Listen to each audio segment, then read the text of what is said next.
Hello বন্ধুরা, কেমন আছো সবাই? আজ নিয়ে এসেছি অনুষ্ঠান বাড়ির মতো মটন কারির রেসিপি। চলো বেশি না বকে রেসিপি শুরু করা যাক। কড়াই গরম করে তাতে পরিমাণ মতো তেল দিয়ে হাফ চামচ গোটা জিরে, গোটা গরম মশলা, 3টে শুকনো লঙ্কা ফোড়ন দিয়ে সামান্য চিনি দিয়ে দেবো।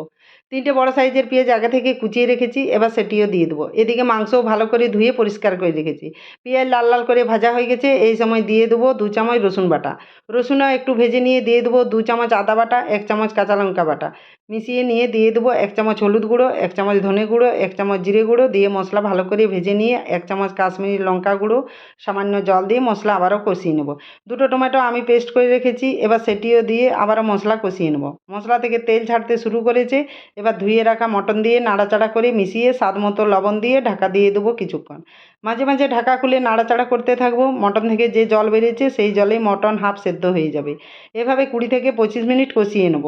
মটন খুব সুন্দরভাবে কষানো হয়ে গেছে, এবার পরিমাণ মতো জল দিয়ে মটন সেদ্ধ করে নেব। এই দেখো মটন সেদ্ধ হয়ে এসছে। এই সময় গরম মশলার গুঁড়ো হাফ চামচ গাওয়া ঘি দিয়ে গ্যাস বন্ধ করে দেবো।